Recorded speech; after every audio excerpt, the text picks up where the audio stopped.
Alvin and the Chipmunks podcast intro. And today we will be talking about Marathon. Dude, it's hype.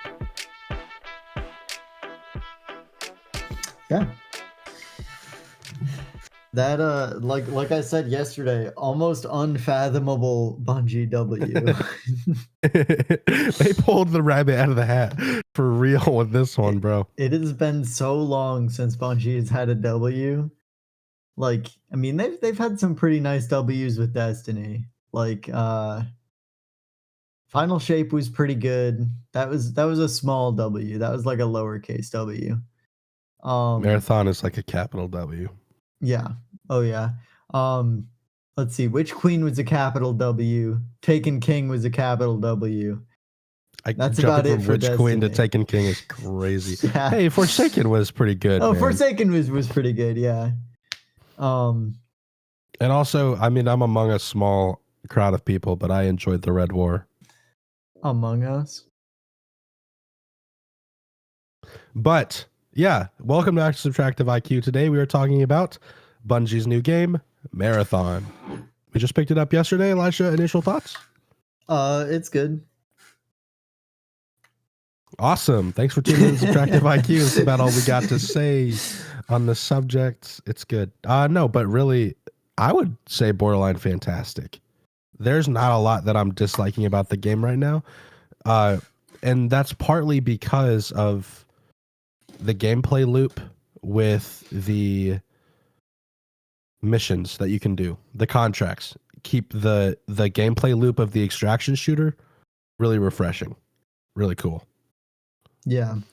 Yeah, and of course, it's a Bungie game, so the guns feel amazing. The guns feel good, the CPU feels good, the world feels good, the abilities feel balanced. Yeah, I mean, my only thing really, there hasn't really been anything that been like I've been like that's OP. Like I haven't had anything like that yet, which is good. Yeah, true. The higher level bots kind of become like huge bullet sponges. Like when I'm dumping 3 mags of an LMG into one singular bot, it's a little much, but that's also because we have low level stuff though, right? Like I'm sure the more we continue to play, the higher up we get in like leveling, the more we're able to push into outpost for sure. Like there's got to be some good guns at the top of that. So if we're ever able to like push that far up, and granted, we are coming at these high level bots with literally like gray starter kit SMGs. So, well, I mean, there could be a reason that a SMG, one of them dropped, or an LMG rather. Well, yeah, but that's still like green at most, right? Like we don't have blue, purple, exotic, anything. True.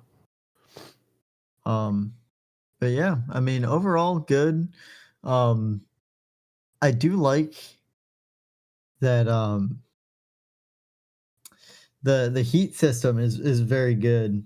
Yeah, for sure. Where, you'll have like certain actions that build heat, like sprinting and double jumping and other stuff like that, attacking with your knife. And if you overheat, then you really lose a lot of mobility. Which I think is cool. I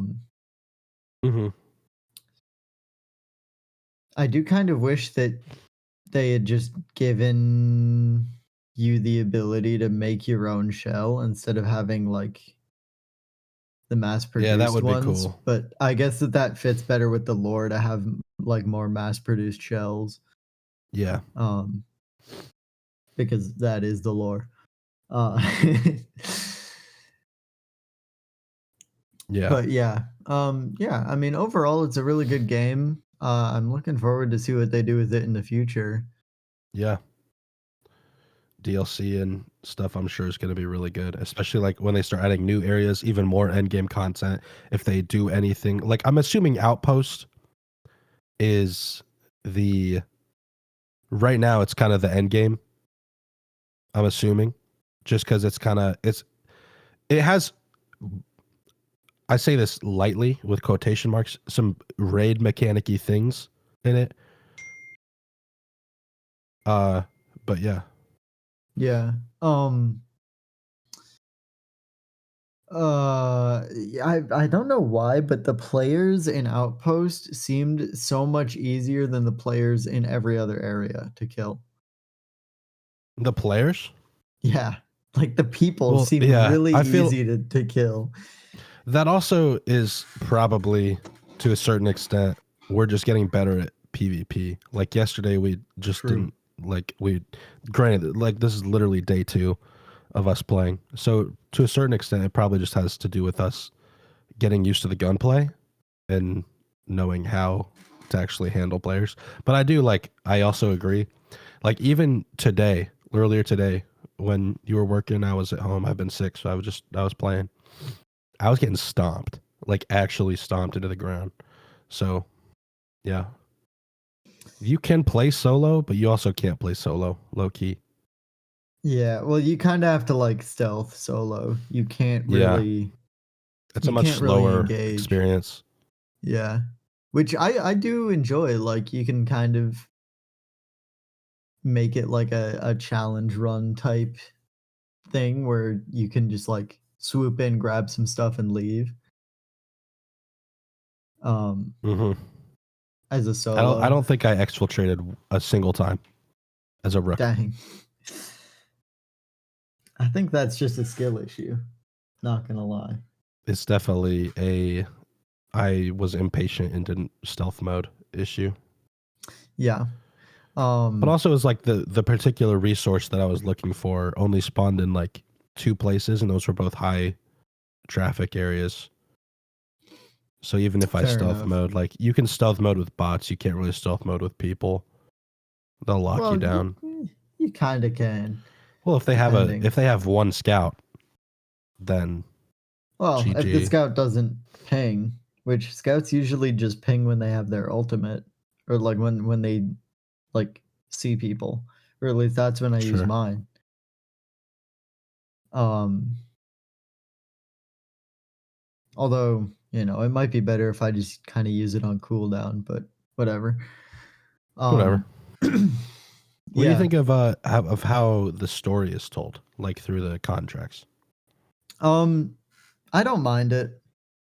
I mean, that's how most extraction shooters, if they have a story, that's generally how they tell it. Like uh the other one, Arc Raiders? Arc Raiders, yeah. That's how they tell their story. Um, but I do like it.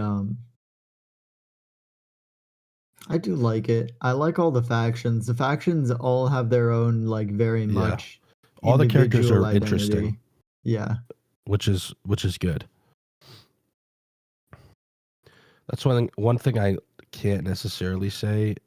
Granted, I have almost no time in Arc Raiders, but I guess that maybe goes to show that Marathon hooked me and Arc Raiders didn't. So, and maybe I just haven't put enough time in Arc Raiders, but like from the get go, it was like, okay, how much time do I have to play before this starts actually being an enjoyable experience? Yeah. Versus Marathon, where I kind of was, they did a really good job with the visuals and the storytelling to a certain to the extent that I was in it pretty quick. Yeah, which I don't know. I feel like part of that also is based on like the gunplay because Mm-hmm. I mean at the core of it it's a shooter. Um Yeah. and the gunplay in Arc Raiders is pretty bad, not gonna lie. Like it's all right, but it's not great.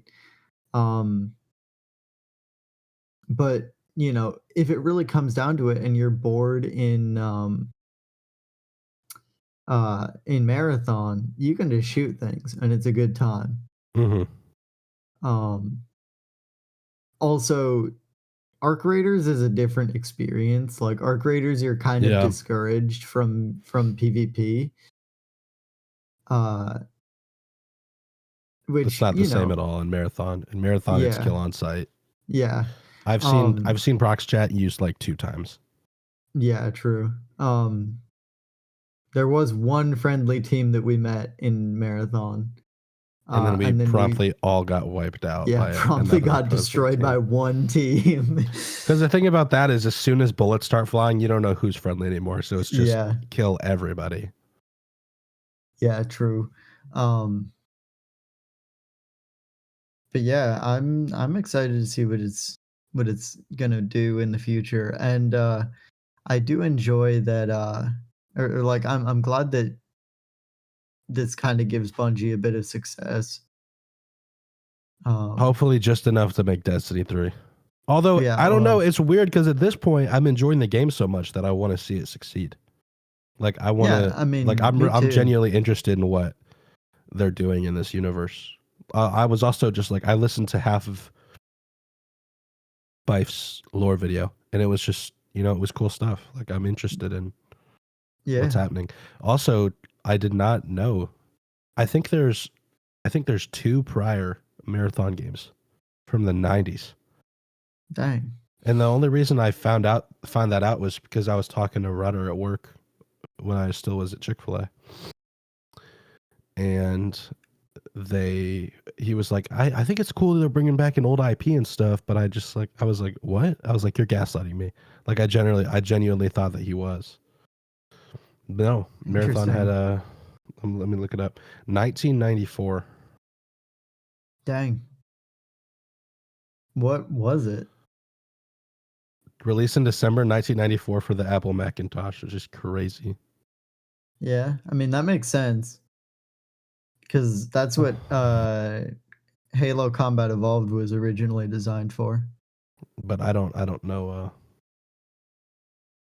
Which is crazy. Have you heard of the like design, like the behind the scenes design of the like first few Halo games? Mm-mm. Dude, it's like actually crazy. So they started designing Halo for Mac, right? Because that's what Bungie designed for is they design games for Mac. And they did like a tech demo, and Microsoft was like, bet, turn that into a game for us. You have like a year. That's crazy. And Bungie's like, oh, okay, well, we can't really port this to Xbox. So we kind of have to design everything from the ground up. They designed one of the most legendary single player campaigns to ever be created. Halo? Yeah, Combat Evolved. I mean, honestly, all 3 of the, like, I probably should play them. Pretty much everything up until Halo 4, because that wasn't designed by Bungie. But so that's Combat Evolved, 2, 3, ODST, and Reach. Probably have some of the best single player campaigns ever created. I gotta play them. I still have never played a Halo campaign.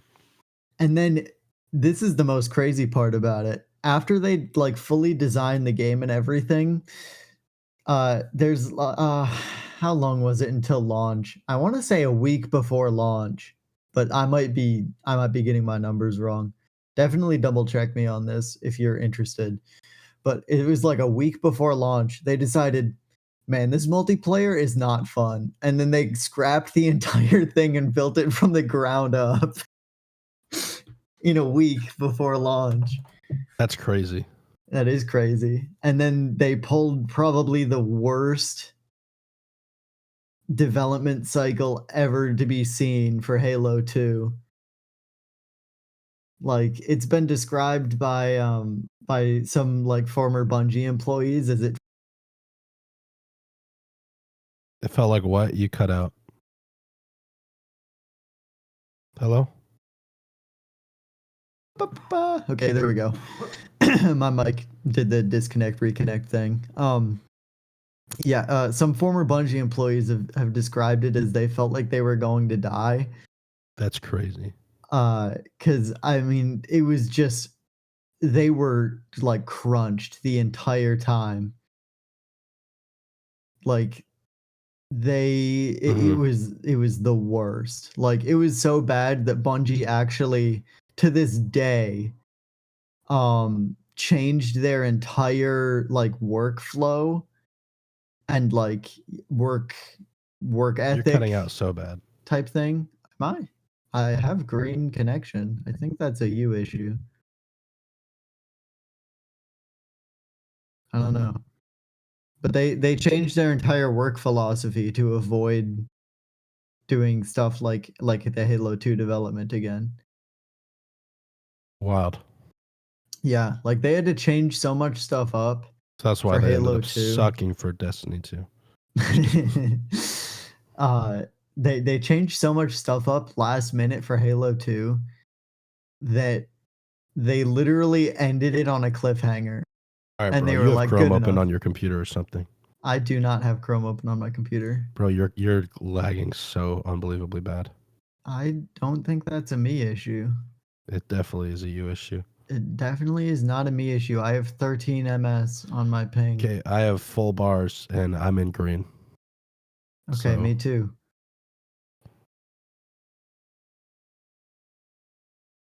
I don't know, but yes, you should definitely play the Halo games. I have access to Master Chief Collection on PC. Dude, I was thinking I'd probably re-download it because I think I deleted it. Yeah, I deleted it off my PC. But I was thinking I would re-download it because I watched a game about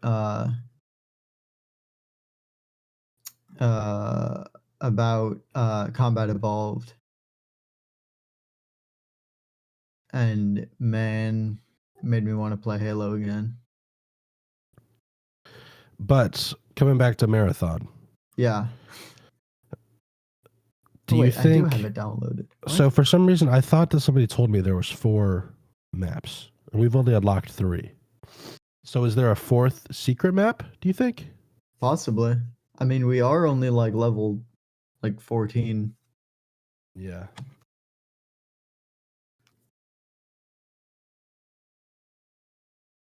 So I wouldn't doubt it.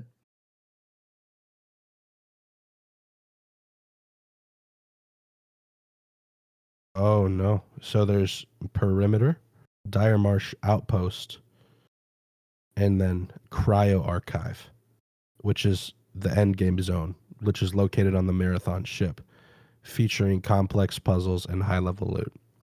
So I'm wondering how you get there. You probably have to finish Pinwheel at Outpost, right? Most likely. I don't know.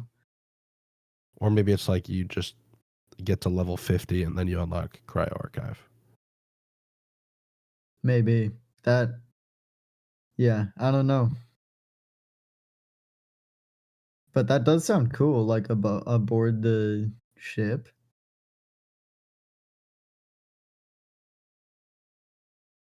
Unlocking the Cryo Archive in Marathon requires a community-wide effort to solve an alternate reality game by finding and activating 6 specific terminals in the perimeter map.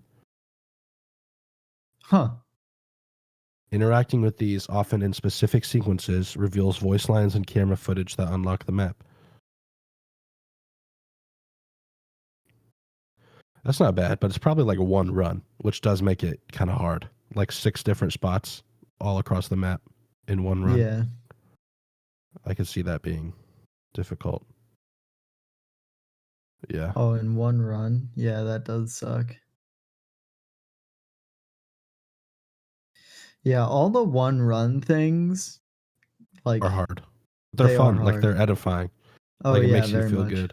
Anytime I see like and then exfiltrate at the end of a contract, I'm like, all right, well, I gotta freaking lock in, because yeah, I cannot tell you how much I was sweating when I finally got the unstable deodes I needed. And my team was like not going to exfiltrate. I was like, please, can we leave? Please, can we leave? Please, can we leave? Just leave them behind. Yeah, that's facts. But yeah, Marathon's good. I enjoy the gunplay. I enjoy the story. visually, it's a very pleasing game. I don't know why people hate on the art style. I really like it. I think it's really cool. I love the art style. It reminds me of the arcology from Titan in Destiny. So, yeah. Yeah. So if you have $40 burning a hole through your pocket, pick up Marathon. It's pretty good. Huh. Yeah. All right. Thanks for tuning in to Subtractive IQ. This has been your host, Caleb Rumschlag, joined by my co-host, Elijah Underation. And in case you're wondering why, excuse me, why such a short episodes, because this loser's going to be out of the country for the next 2 weeks, so we got to record ahead. Yeah, so we need to record, 3 episodes tonight? 3? Yeah, because I'm going to be gone 2 weekends. So 1 for this week, and then 1 for each weekend I'm gone. That's crazy. All right, well, how are we going to find out stuff to say? I barely have enough stuff to say for 1 episode a week. Peace.